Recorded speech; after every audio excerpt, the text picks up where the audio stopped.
Boa noite, alunos do curso de Maturidade no Espírito. Hoje vamos começar uma série de aulas, sobre batalha espiritual. Então, eu sei que a gente está caminhando aí para o final do nosso curso. Você é mais que vencedor, se você veio até aqui, está conosco até o momento. E vamos nos aprofundar no tema dessa matéria, algo importante, algo que você deve realmente prestar bastante atenção, que Deus venha falar ao seu coração, que toda distração caia por terra. Eu declaro em nome de Jesus que a mente de vocês esteja totalmente livre de qualquer impedimento para receber hoje essa palavra, amém? Que vai nos ajudar, em nome de Jesus. Então, falando de batalha espiritual, nós temos que falar também da obra consumada, da obra consumada na cruz. Por que precisamos falar? Porque é fundamental na nova aliança a gente entender a obra do Senhor, aquilo que Jesus já fez por nós. Uma vez que nós entendemos isso, uma vez que vivemos em cima disso, teremos condições de guerrear, de saber qual a nossa posição nessa batalha e como Cristo espera, como Deus espera que nós possamos caminhar, lutar, realmente entender e ser mais que vencedora em nome de Jesus, amém? Então, tudo diz respeito à nossa redenção, ou seja, a base de toda a batalha espiritual, ela foi terminada lá na cruz do Calvário, quando Jesus falou que está consumado. Bem, então, a partir de hoje, a partir desse momento, da obra do Senhor, daquilo que foi realizado lá no Calvário, nós não lutamos mais para vencer o inimigo, mas porque Cristo já venceu o inimigo por nós. Não lutamos para ter a vitória, mas na posição de vencedores já, na posição de que já temos a vitória em nome de Jesus. Então, a verdadeira batalha espiritual é permanecer na posição de vitória em Cristo Jesus. Amém? Jesus já consumou a obra. Jesus já fez isso por nós. Então precisamos permanecer nessa posição.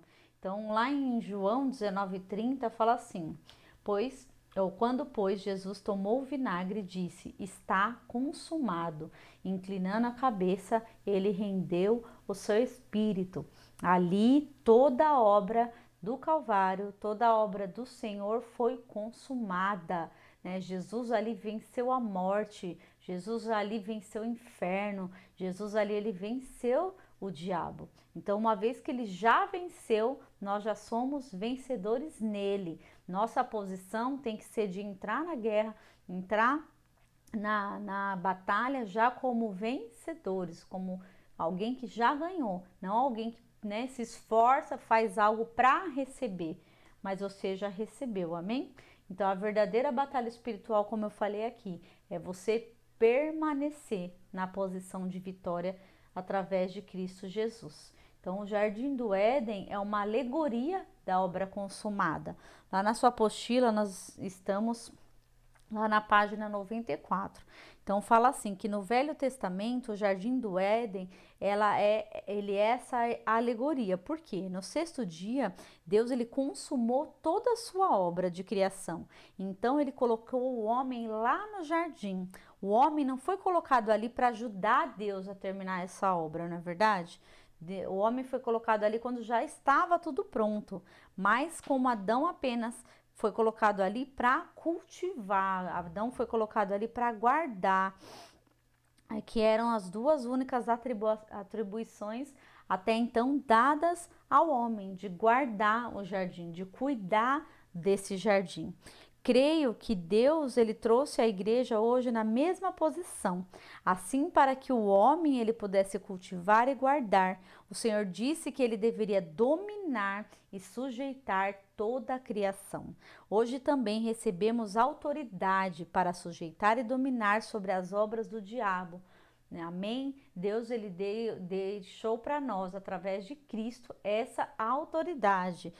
Mas fazemos isso guardando e cultivando a obra que já foi consumada lá cruz, quando você tem essa posição de que a obra já foi consumada, de que a guerra que você entra, a batalha, a dificuldade que nós passamos já é como vencedores, você está cultivando e guardando, amém?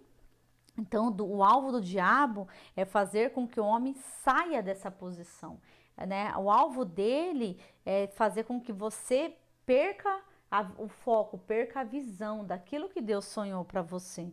Então, assim como era o seu objetivo que o homem saísse do Éden, por isso que foi tentado, por isso que ele agiu em cima, né, do homem lá. Então, como ele fez isso? Ele tentou o homem a se tornar o que já era. Ele falou que ele seria o que? A imagem e semelhança de Deus, mas o homem já era a imagem, né? Já foi criado a semelhança do Senhor.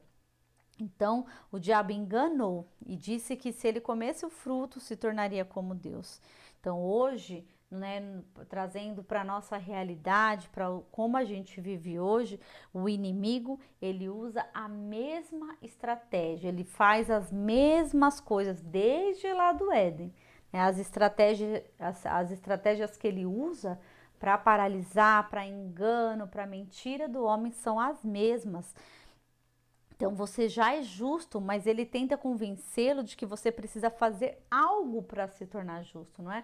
Você precisa ter um esforço para adquirir aquilo que Deus sonhou para você, sendo que em Cristo você já tem todas as coisas. Ele quer que você duvide que já é, para que então você tente se tornar pela sua força, né? Pela força do seu braço, naquilo que Deus diz que você já é. Espero que vocês estejam compreendendo, amém? Então, se você tiver qualquer dúvida em relação a isso que nós estamos falando aqui, leia de novo, leia mais uma vez, peça revelação, porque nós estamos em guerra. Então, quando Adão ele caiu no pecado, ele já não estava aguardando a obra consumada. Então, por causa disso, ele foi expulso do jardim, como nós sabemos. Então, ele deveria agora lavrar a terra da qual ele fora formado. Então, quando ele perdeu aquilo, né, perdeu o jardim, a função dele agora era do esforço próprio. O que significa aqui, então, lavrar a terra? Significa do esforço humano, que tudo que ele, né, recebesse, que ele quisesse comer, teria que ser plantado com muito esforço, ele ia ter um retorno. Então, a terra é de onde a nossa carne ela é formada. Então, lavrá-la significa viver pelo nosso esforço próprio. E essa é a vontade de Deus para nós? Não é. Deus ele não nos criou para isso, para viver com base no nosso esforço, mas para que nós possamos descansar nele, né? Viver com base na obra que ele já consumou. Então a carne não é o nosso corpo. Ela está em nosso corpo, mas não é o nosso corpo. O nosso corpo é templo hoje do Espírito, amém? Templo do Espírito Santo. Você é templo do Espírito Santo. Então, quando confiamos em nossa força natural, estamos agindo na carne e não é esse o desejo do Senhor para nós. Então, quando nós cremos na obra consumada, nós lutamos na posição de vitória e não para obtermos a vitória. Você luta para ter a vitória ou luta declarando que já recebeu a vitória na cruz? De qual maneira, de como você tem lutado, como você tem enfrentado as dificuldades, né? Tem enfrentado aquilo que tem acontecido com você. Nós precisamos ser aqueles que declaram que já receberam a vitória, amém? Você está do lado do guerreiro, você está do lado do Senhor Jesus. E Jesus ele não perdeu nenhuma batalha. Portanto, se entrar nessa guerra com ele é 100% de certeza da vitória. Nós já somos vencedores, amém? Então, a compreensão dessa verdade vai determinar se você viverá em vitória ou não. Como eu posso dizer que a obra da cura já foi consumada na cruz se ainda estou sentindo dores em meu corpo? Então, o nosso Deus é aquele que chama as coisas que não são como se já fossem. Isso é fé. Nós temos que caminhar agora com base na obra do Senhor e crendo, né?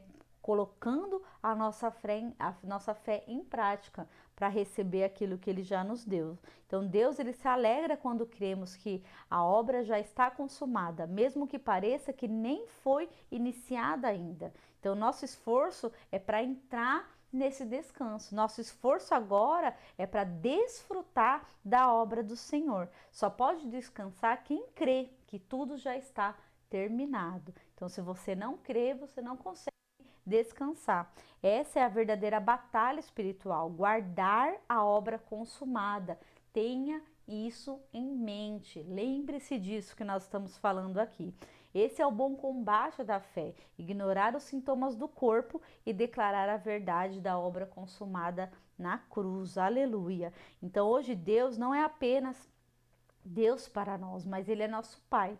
Não somos mais pecadores diante dele, somos chamados agora seus filhos amados. Então, milagres acontecem quando cremos nessa verdade eterna. O Espírito Santo vem para confirmar essa mensagem no nosso coração, amém? Então, quando você crê que já foi aperfeiçoado em Cristo, você entra no descanso do Senhor. Precisamos também ter muito cuidado com ensinamentos de homens, porque a verdadeira mensagem do Evangelho é algo sobrenatural, aquilo que nós estamos falando, né? Nós entramos nesse tema hoje, né, nesse assunto da nossa vida com Deus, da nossa vida espiritual, falando da batalha, mas crendo que há um mundo espiritual. E como nós vamos entrar nessa guerra, né, para poder lutar contra o nosso inimigo invisível, com as armas que são espirituais, amém? Então, não tente entendê-la de forma natural. O que é natural? É dizer algo como: faça o seu melhor para agradar a Deus. E algum dia, quando ver que é sincero, que você se esforçou o suficiente, vai, né, aperfeiçoado. É assim que nós agimos, é dessa maneira. Agir naturalmente é agir como se as coisas fossem normais, ou, né, deixar tudo como está, não fazer nada. Não é dessa maneira, amém? O sobrenatural, por outro lado, é quando Deus diz que eu sou justo em Cristo, mesmo que eu ainda não veja essa justiça em mim. Então, é viver de maneira sobrenatural, de viver de maneira como Deus, Ele sonha para nós, amém? Então, quais são as atitudes que nós devemos, né, ter para poder se apropriar da obra consumada do Senhor? A primeira atitude é que nós temos que ter essa atitude de descanso. Descanso aqui que nós estamos falando não é ser alguém passivo, né? Mas é você ter uma fé firme. Eu tenho fé à medida que eu descanso crendo naquilo que Deus falou. Eu confio no Senhor, né? Não há dúvidas mais. Então eu descanso na palavra de Deus. Se Deus falou que vai me suprir, vai ser fiel em todas as minhas necessidades, eu descanso nisso. Né? Eu confio no Senhor, não é porque o mundo hoje está falando o contrário que comigo vai ser diferente. Deus, ele vai, né, providenciar tudo para você, amém? Então a primeira atitude mais importante é o descanso. O descanso, ele só tem sentido quando nós chegamos ao fim de um trabalho. Uma vez que o Senhor disse estar consumado, ele se assentou. E também cremos que a obra está terminada. Nós devemos então descansar, aleluia. A maneira de entrarmos no descanso da obra consumada é crendo. Então eu quero que você preste bastante atenção nisso. Repita isso comigo, que você só pode entrar de maneira, né, segura, crendo na obra consumada. É só essa maneira de você descansar. Precisa crer. Amém?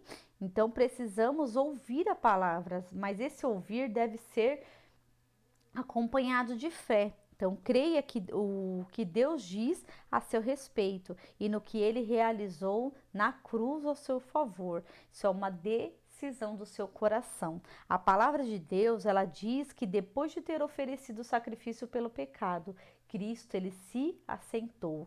O fato de ter consumado a obra da redenção significa que não há mais então inimigos? Pelo contrário, há inimigos, amém? Sempre existirão. Eles continuam lá, mas veja a atitude do Senhor. Ele está sentado, aguardando que seus inimigos sejam colocados embaixo dos seus pés. Então, que tenhamos hoje a mesma atitude do Senhor, de crer que tudo já foi feito. Amém? Se assente, descanse, descanse no Senhor. Essa é a primeira atitude. Lá em Hebreus 4, do 1 ao 3, diz assim: temamos, portanto, que, sendo-nos deixada a promessa de entrar no descanso de Deus, suceda parecer que algum de vós tenha falhado, porque também a nós foram anunciadas as boas novas, como se deu a eles, mas a palavra que ouviram não lhes aproveitou, visto não ter sido acompanhada pela fé naqueles que a ouviram. Nós, porém, que cremos, entramos no descanso, conforme Deus tem dito. Assim jurei na minha ira, não entrarão no meu descanso, embora certamente as obras estivessem concluídas desde o início, desde a fundação do mundo. Amém? Então ele fala aqui, ó, que nós, perdão, que a promessa ela foi nos dada, a promessa do Senhor. Então nós não podemos, que possamos temer de sermos falhos nisso. De sermos falhos em quem? Entrar no descanso do Senhor. Essa é a promessa de Deus, amém? E o descanso ele vem acompanhado da fé. Quando nós cremos na palavra, somos, né, aptos a descansar no Senhor. Então confia, amém? Então a segunda atitude é que nós devemos ter uma atitude de trono. Esse descanso não é passividade, como eu falei antes, mas é uma fé firme. E como nós temos uma atitude de trono? Deixa eu ler aqui para vocês. Lá em Hebreus do 10 e 11, o 10 do 11 ao 12 fala assim: ora, todo sacerdote se apresenta dia após dia a exercer o exercício sagrado e a oferecer muitas vezes os mesmos sacrifícios, que nunca jamais podem remover pecados. Jesus, porém, tendo oferecido para sempre um único sacrifício pelos pecados, assentou-se à destra de Deus. Amém? Então nós estamos assentados com Cristo. Então a nossa atitude deve ser a mesma que Cristo tem. Nós também descansamos e aguardamos que os inimigos sejam colocados debaixo dos nossos pés. Essa é a atitude de quem está sentado no trono. Essa tem que ser a nossa atitude, amém? Então, quando o inimigo se levantar contra você, assuma a atitude de trono. Como é que você faz isso? Crendo que você está acima dele, que ele está onde? Debaixo dos seus pés. Esse é o lugar dele. E você verá todos, né, os seus inimigos debaixo dos seus pés. Em Romanos 10, Paulo diz que aquele que pratica a justiça da lei vive por ela. A justiça decorrente da fé apenas diz, fala, assim a lei é baseada no fazer, mas a fé se expressa no falar. Amém? Eu vou ler aqui para vocês. Fala assim: ora, Moisés escreveu com que o homem que praticar a justiça decorrente da lei viverá por ela, mas a justiça decorrente da fé. Assim ele diz, amém? Deus, ele fez todas as coisas apenas falando, né? A obra de Deus é falar. Hoje Deus quer que nós atuemos da mesma forma. Você precisa falar. Então, colocar os seus inimigos debaixo dos seus pés, ter certeza, convicção da sua atitude, da onde você está sentado com o Senhor. Uma maneira de entendermos a diferença entre a lei e a graça é compreendendo que aqueles que vivem na lei estão sob o espírito de servidão, ou seja, estão escravos, né? Um servo, ele faz as coisas, e na nova aliança fomos feitos filhos e consequentemente reis e sacerdotes. Aleluia. Apocalipse 1:6. Então, a nova aliança, nós apenas falamos porque somos reis sentados em tronos. Aleluia. Em Efésios 2:6 diz assim: juntamente com ele nos ressuscitou e nos fez assentar nos lugares celestiais em Cristo Jesus. Então, o Senhor Jesus nos chama para reinar com ele, amém? Então, dessa posição, você pode reinar em vida. Aleluia. Deus, ele quer algo novo para nós. Em 1 Coríntios 15, do 25 ao 26, é uma nova vida. Amém, Jesus? Porque convém que ele reine até que haja posto todos os seus inimigos debaixo dos pés. O último inimigo a ser destruído, então, é a morte. Quando o Senhor Jesus, ele ressuscitou, a morte, ela foi vencida. Aleluia. Então, o que significa colocar os inimigos debaixo dos nossos pés?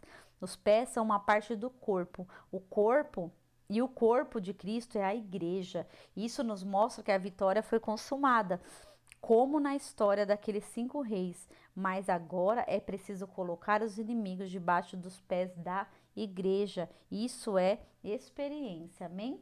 Em Mateus 22:44 fala assim: Disse o Senhor ao meu Senhor: Assenta-te à minha direita, até que eu ponha os seus inimigos debaixo dos seus pés. O Senhor está dizendo que os inimigos foram derrotados. Você pode repetir isso? Os inimigos foram derrotados, amém? Mas hoje ele está colocando todos eles debaixo dos nossos pés. O corpo de Cristo somos nós, estamos sentados com Cristo à destra do Pai, como diz lá em Efésios. Assim, aquilo que o Pai diz para o Senhor Jesus também se aplica a nós, aleluia. Então, da mesma maneira como Jesus se encontra à destra de Deus, é assim que nós estamos hoje, essa é a nossa posição, amém? Em nome de Jesus. E qual outra atitude que nós devemos ter? É a atitude de vitória.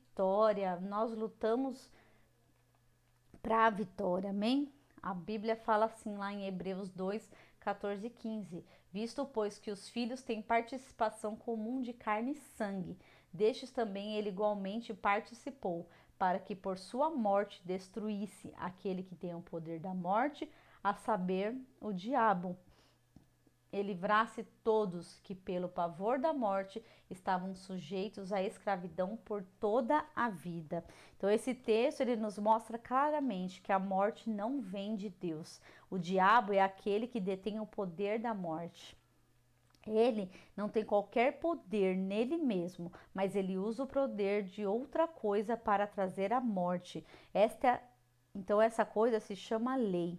Pois a palavra de Deus diz claramente que a lei ela traz morte. A lei ela produz morte, mas o Espírito produz vida, amém? A graça produz a vida. Então a única parte da lei que foi gravada na pedra são os mandamentos.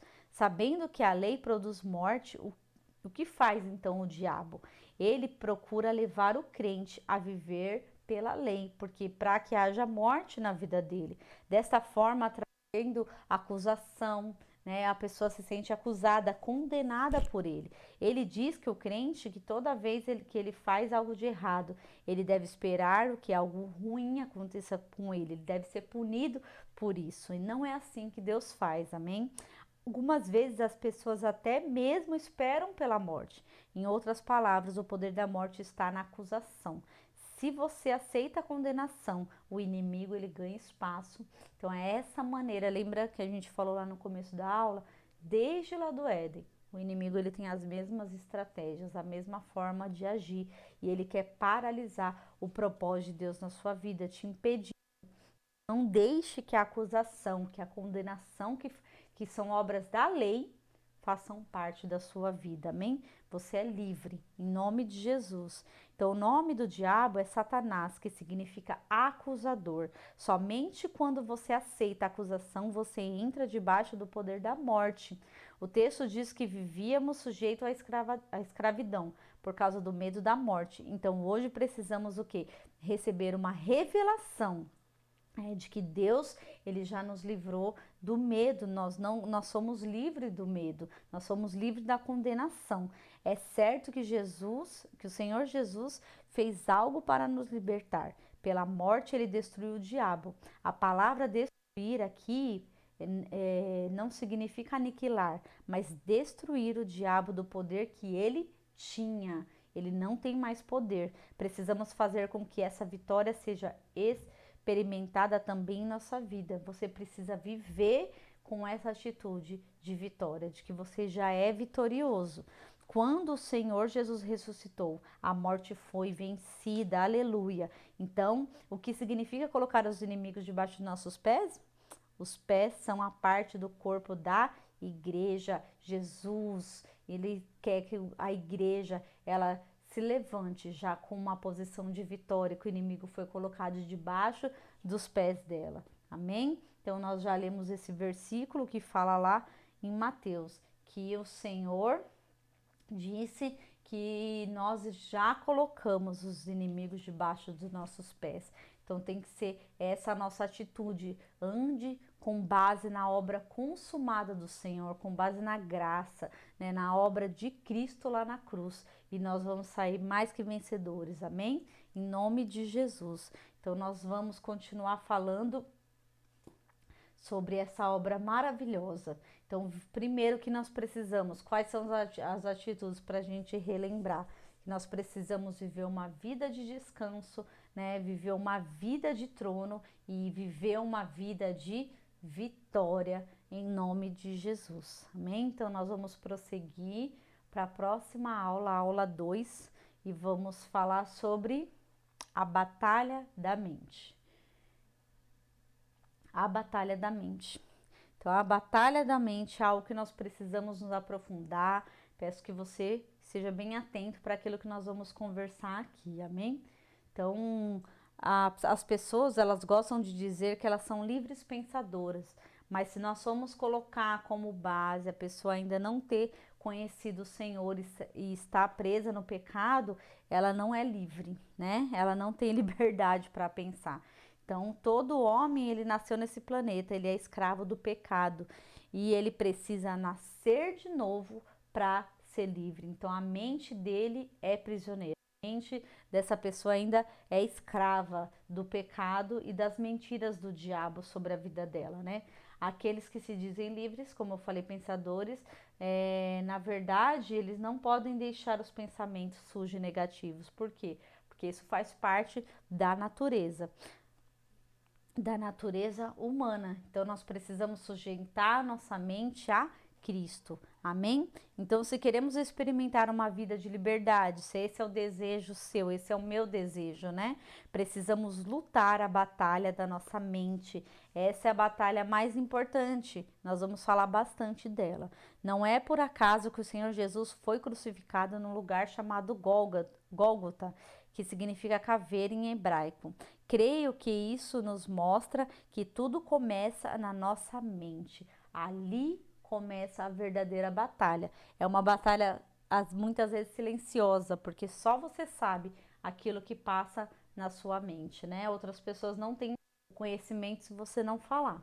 Então, em 2 Coríntios 10, do 3 ao 6, diz assim: porque embora andando na carne, não militamos segundo a carne, porque as obras da nossa milícia não são carnais, e sim poderosas em Deus para destruir fortalezas, anulando sofismas e toda altivez que se levante contra o conhecimento de Deus, e levando cativo todo pensamento à obediência de Cristo, e estando prontos para punir toda desobediência, uma vez completa a vossa submissão. Amém? Então, aqui ele está falando sobre duas coisas, né? Sobre por que nós precisamos entender essa obra e de que maneira nós vamos guerrear, amém? De que maneira nós vamos compreender e qual é o nosso papel. Então, todo cristão ele precisa entender que ele se encontra no meio de uma batalha espiritual. Então, você pode repetir isso para você? Se você não sabia disso, agora isso vai ficar bem claro. Então, todos nós, como cristãos, né? Nós estamos no meio dessa batalha. Na verdade, se você tem enfrentado ataques do inimigo, esse é um sinal de que você realmente nasceu de novo. Então, não se entristeça com isso. Se alegre porque você é uma nova criatura agora, amém? Nessa batalha, não lançamos mão de armas naturais, como fala lá, mas coisas naturais e carnais. Nossas armas são espirituais e poderosas para destruir fortalezas espirituais. Então, fortalezas são pensamentos. né, que nós formamos na nossa mente e acabam destruindo e atrapalhando o propósito de Deus, atrapalhando o plano de Deus para você e para mim, amém? Então, fortaleza, deixa eu ler aqui para vocês.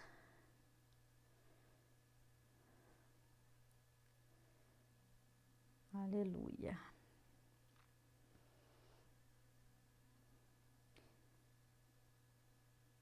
Então, uma fortaleza espiritual, um padrão de pensamento, emoção ou ação que permite que o grande ladrão, Satanás, ele roube, assalte e pilhe a sua vida. Ele impede, né, essas fortalezas, elas não impedem de alcançar um conhecimento íntimo com Deus e de fazer a sua vontade. Quando vemos tal padrão em nossa vida ou família, precisamos reconhecer que estamos em uma batalha espiritual. Amém? Então, algo que começa pequeno na nossa mente, mas aquilo toma forma, aquilo acaba crescendo. Deixa eu continuar aqui. Muitos pensam que a batalha espiritual acontece nos ares. Já ouvi dizer sobre pastores que usam aviões e helicópteros para fazer, olha isso, batalhas espiritual nos ares. Mas a verdade é que o verdadeiro campo de batalha está na nossa mente. Observe as peças da nossa armadura espiritual mencionada em Efésios 6. Então, ela começa falando do capacete da salvação para guardar nossa mente e, né, de todos os dardos inflamados do maligno, né? Todas as palavras que ele lança de acusação. Aonde que você vai pensar que você não pode? É tudo, né, com pensamento, tudo com base na sua mente. O inimigo, ele usa como se fosse você pensando. Ele não vai falar, você é um derrotado, você não consegue, né? Você vai, tudo que você fizer vai dar errado. Ele fala como se fosse você pensando, eu sou um derrotado, eu não consigo. Você acha que é você, mas ele está lançando as setas malignas contra a sua mente. Por isso que nós precisamos estar revestidos e guardados no Senhor. Amém? Aleluia. Então nós precisamos do capacete da salvação para guardar nossa mente e devemos tomar a couraça da justiça para guardar o nosso coração das acusações do diabo. Olha como isso é importante. Precisamos também estar vestidos com a verdade, usando os calçados da preparação do evangelho e tomar a espada do espírito, que é a palavra de Deus, e o escudo da fé para apagar esses dardos inflamados do maligno. Todas essas coisas são aspectos do evangelho, aleluia, conteúdos da nossa fé. Se cremos errado a respeito do evangelho, manifestaremos um comportamento errado e não teremos uma base para vencer o inimigo. Então, as fortalezas são esses pensamentos errados a respeito do que nós somos, a respeito do que nós cremos. E quando você acredita em algo errado, algo que não condiz com a palavra de Deus, uma hora isso se torna verdade no coração. Então ali constrói uma fortaleza e para destruir isso precisa guerrear. Amém? Precisamos colocar isso por terra em nome de Jesus. Lembre-se sempre que as crenças elas determinam o nosso comportamento. Aquilo que nós cremos vai determinar aquilo que nós vamos, da maneira como nós vamos agir. Um exemplo que ele dá aqui é o elefante aqui preso, tá vendo? O elefante, olha o tamanho dele. Ele não conseguiria fugir facilmente daí?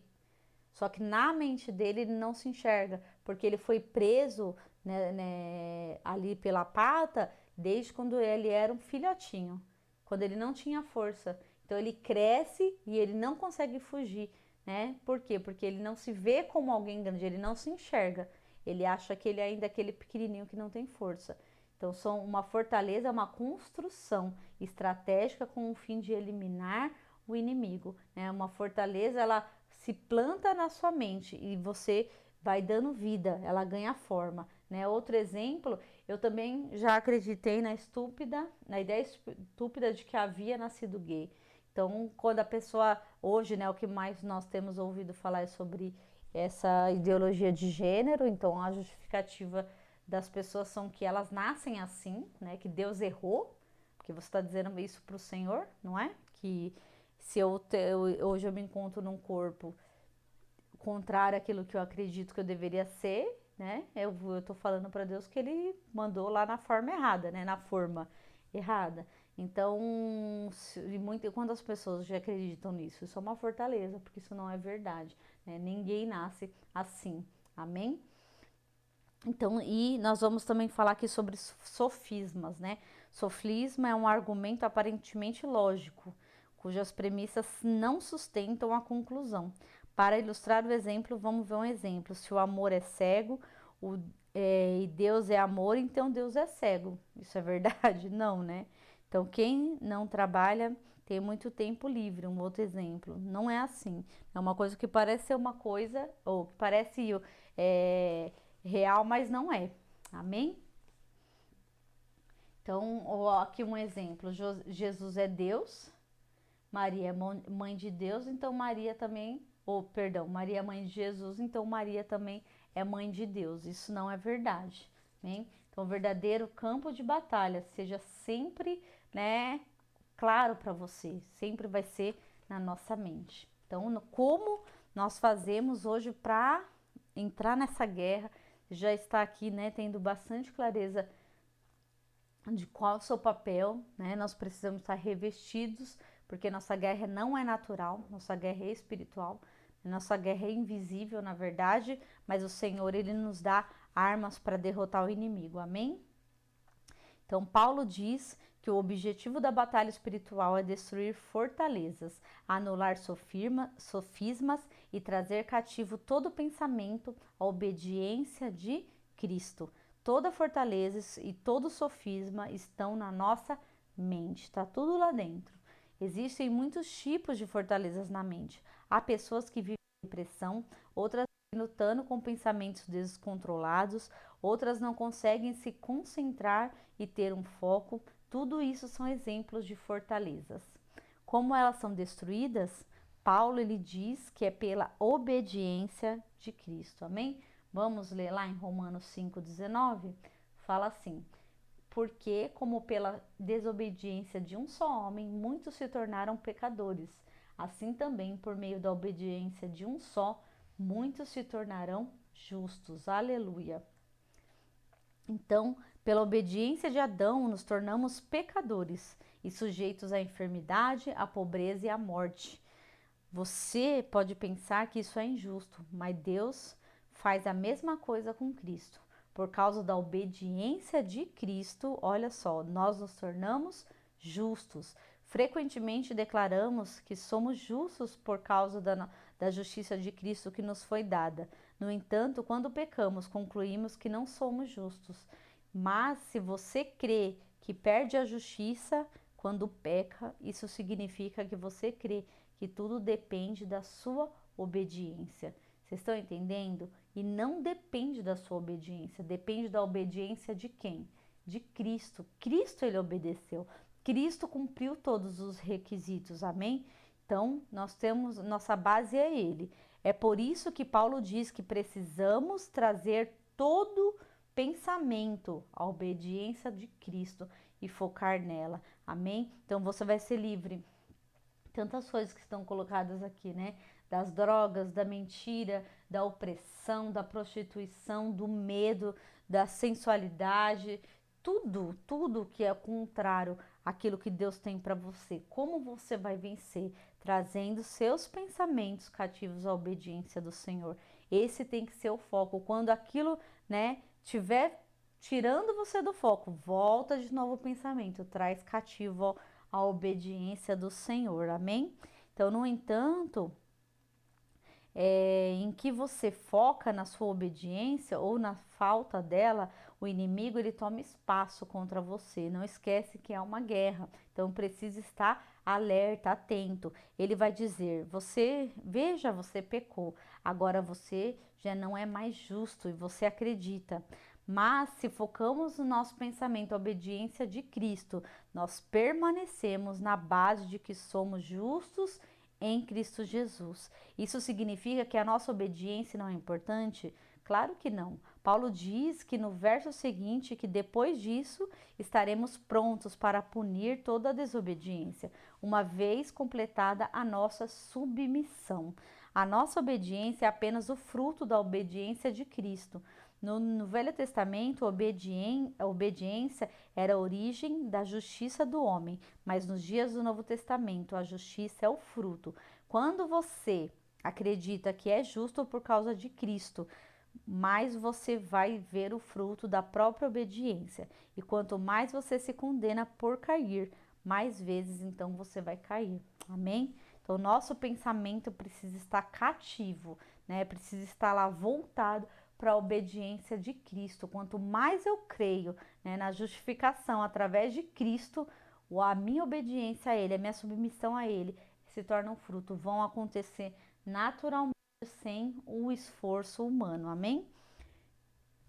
Segundo ponto, nós precisamos rejeitar os pensamentos errados. Então, nossos pensamentos podem ter origens, né, diferentes. Em Provérbios 23:7 diz assim: como o homem imagina na sua mente, assim ele é. Olha só como isso é profundo, né? Então, será que esses pensamentos procedem de nós mesmos? Essa é a tática do inimigo, fazer-nos pensar que os nossos pensamentos procedem de nós. Ele nunca, como eu falei antes, amém? Ele nunca vai falar na sua mente usando a segunda pessoa. Ele sempre vai usar a primeira pessoa, certo? Então ele nunca vai dizer você é estúpido, você é indigno, você é pecador. Não, ele fala eu sou estúpido, eu não sou digno disso. Eu sou um pecador. Ele sempre coloca o pronome eu, de forma que você acredita que esses pensamentos errados vêm de você. Dessa forma, você conclui que é você que está pensando. E você não deixa, né, se deixa levar pelas conclusões sem resistir, como se fosse você. Ah, tá bom, eu sou isso, eu aceito e não luta contra isso. Qual o problema de aceitar, então, tais pensamentos? O resultado imediato é que nos tornamos aquilo que cremos na nossa mente. Então, olha lá Provérbios, como o homem imagina. Imagina, nós estamos falando da mente, amém? Então, como o homem imagina na sua mente, assim ele é. Olha esse desenho aí, ele é um gatinho, mas ele se vê como um leão. Como é que você se vê? Como você imagina? Como você tem pensado a seu respeito? Isso vai determinar que você é. Amém? Se o diabo diz na sua mente, eu sou um pervertido sexual, sempre que que pensamos algo, o nosso corpo recebe uma reação, uma descarga emocional. Depois disso, tendemos a agir de acordo com aquilo que nós pensamos e agora passamos a sentir também. Então, presta bastante atenção, né, na maneira como ele age. Como devemos então agir quando o inimigo lançar esses pensamentos na nossa mente? Então, eu creio que devemos simplesmente ignorá-los e não alimentarmos nem meditarmos nele. Não temos como impedir que pensamentos venham à nossa mente, ok? Mas podemos impedir que eles permaneçam. Então, conforme você, né, alimenta-se, você decide se você alimenta esse pensamento ou não. Porque se você pensar assim, eu sou um pecador, você não está lembrando daquilo que Deus diz ao seu respeito, que você já é justificado por ele, amém? Porque ele te perdoou todos os seus pecados. Você está entendendo? Então isso não é uma verdade. Eu não sou amado. Quando na verdade Deus diz o contrário disso. Você é amado do Senhor. Você é filho do Senhor. Você é herdeiro do Senhor. Estão conseguindo entender? Então, qual a sua identidade? Amém? Volte-se para aquilo que Deus diz ao seu respeito. Então, como é que a gente pode reagir? Ele fala para a gente ignorar. É para a gente não alimentar. Então, eu gosto daquele ditado que diz que não podemos impedir um pássaro, né, de pousar na nossa cabeça, mas nós temos total condição de impedir que ele faça ninho nela, né? O problema acontece quando nos sentimos culpados por ter tais pensamentos. Entretanto, não devemos nos sentir culpados, porque na verdade esses pensamentos não procedem de nós. Amém? Aqui ele fala exatamente isso, né? O Martinho Lutero, que a gente não pode impedir ele de fazer ninho. Então, entretanto, não devemos nos sentir culpados, não se sinta culpados.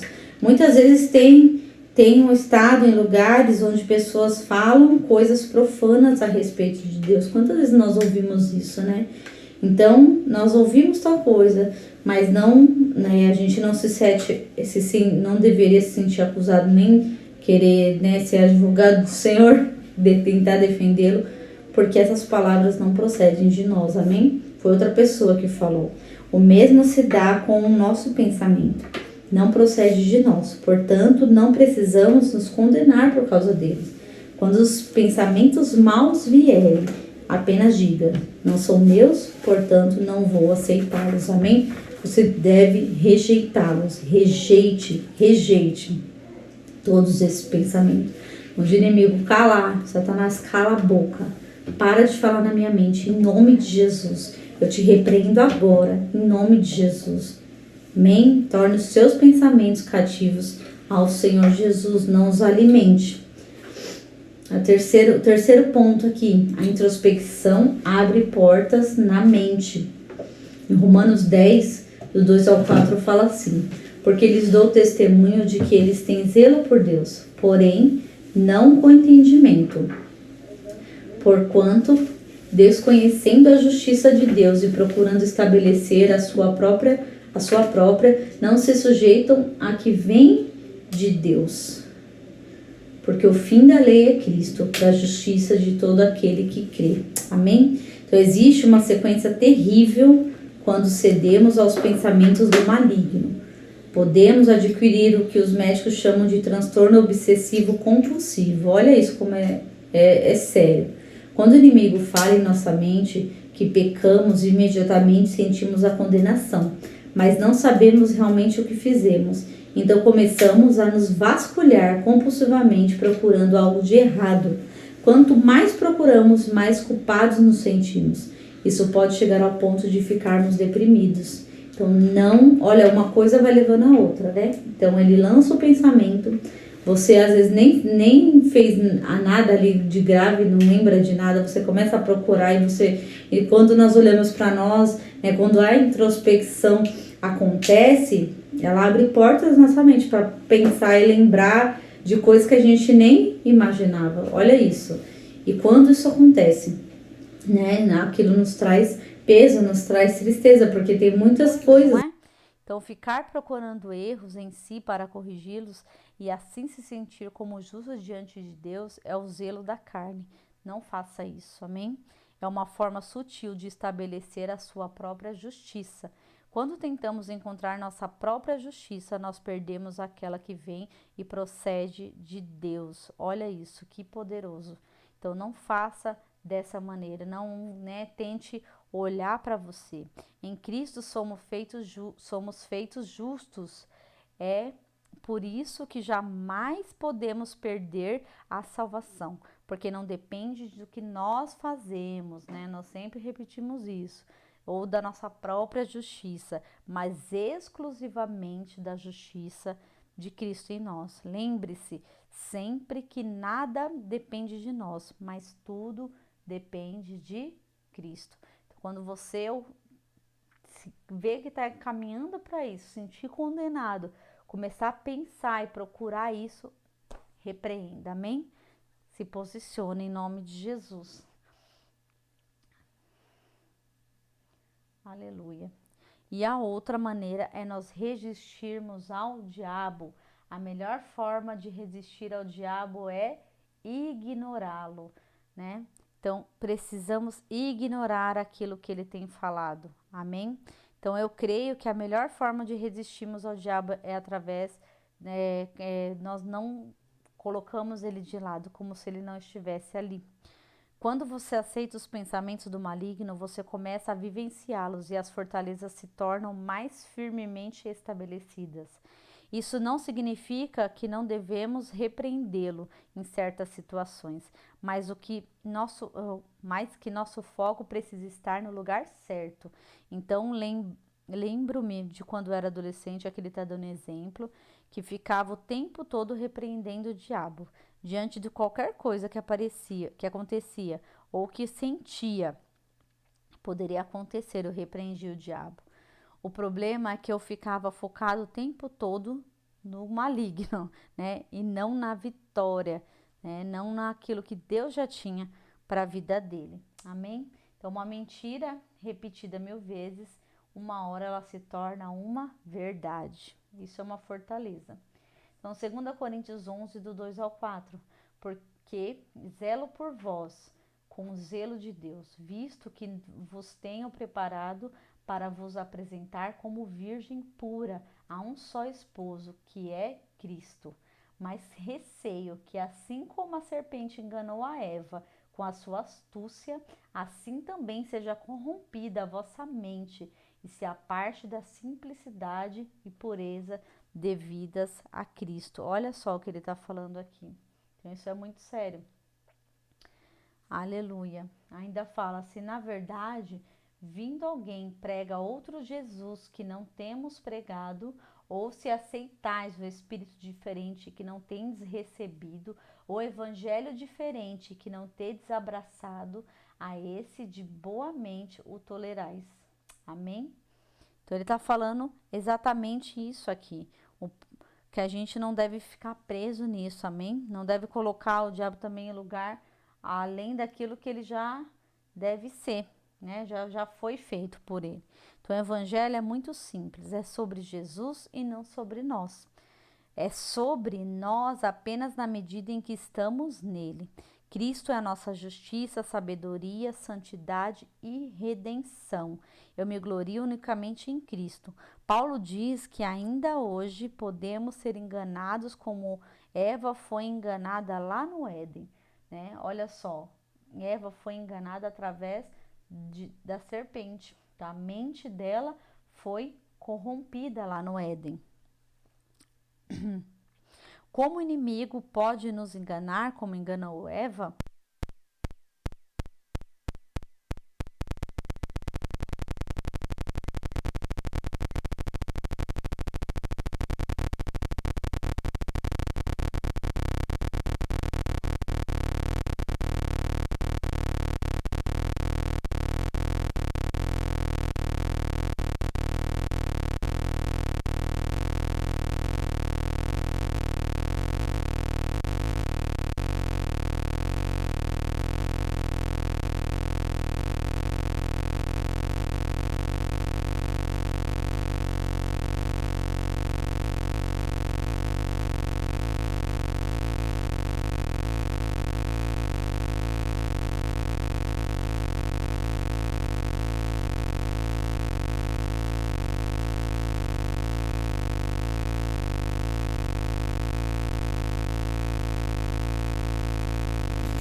A serpente diz que se a mulher comesse do fruto, ela seria conhecedora do bem e do mal, debaixo da lei.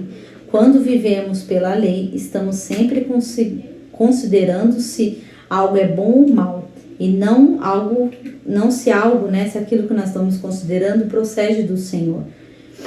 O que o diabo fez é desviar a nossa atenção de Cristo, assim como ele fez com Eva. Amém? Então ele diz, olha para você, como você pode ter esse tipo de pensamento a respeito de fulano. Nós ponderamos e concluímos que não temos ainda a mente de Cristo e nem a justiça, mas isso é mentira. Nós somos justos através do Senhor e temos a mente de Cristo, a mente renovada através dele. Amém? Paulo diz que perdemos a simplicidade quando temos outro Jesus, outro Espírito e outro Evangelho. Certamente ele está falando de um Jesus que não é cheio de graça, do Espírito da lei que anula o Evangelho. Quando cremos num Cristo que não é cheio de amor ou no Evangelho misturado com a lei, nós nos tornamos complicados e perdemos a simplicidade do Evangelho. Que isso não aconteça conosco, amém? Então precisamos resistir a essas mentiras do diabo, porque o diabo coloca um véu para cobrir o Evangelho. Até mesmo para muitos cristãos, o Evangelho ainda está encoberto. Ele faz isso porque sabe que o Evangelho é o poder de Deus. algo realmente glorioso, uma boa nova. O diabo usa a lei para cegar as pessoas que tentam cumprir a vontade de Deus e o padrão divino de justiça baseadas no esforço próprio. O resultado é fracasso e sentimento de condenação. O pior é que elas pensam que isso é evangelho, enquanto é engano do maligno sobre a vida delas. Amém? Então a nossa base cristã, aquilo que nós cremos, vem através de Jesus, por meio da graça. Somos livres, amém, da condenação da lei. E vencemos também pela palavra. Vencemos da mesma forma que Jesus, ele venceu. Aleluia. Então, em Mateus 4, lemos que o Senhor venceu a tentação do diabo. Depois de 40 dias, o Senhor teve fome. Então, o diabo lhe disse: se és filho de Deus, manda que essas pedras aqui se transformem em pães. Eu creio que nessa hora o inimigo lhe mostrou as 2 tábuas de pedra com a lei e mandou que ele transformasse em pão. Mas em vez disso, o Senhor disse: não só de pão viverá o homem, mas de toda palavra que procede da boca de Deus. Amém? Qual foi a palavra que saiu da boca de Deus para Jesus? Você se lembra? Foi justamente quando o Pai falou lá dos céus para ele, semanas antes: este é o meu filho amado, em quem eu tenho todo o prazer. Então Jesus, ele sabia quem ele era. Amém? Assim você hoje sabe que você também é filho amado do Senhor. Deus, ele tem prazer em você. Então a maneira que o Senhor venceu a tentação do diabo, da mente, foi declarando que o Pai lhe falou: eu sou filho amado. Você pode repetir isso? Eu sou filho amado. Aleluia.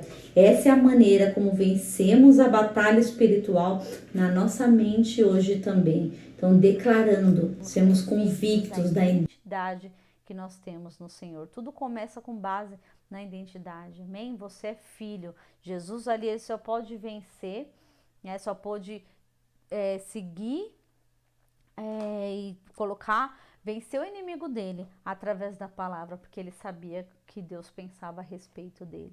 Então, que hoje seja esse seu coração, amém?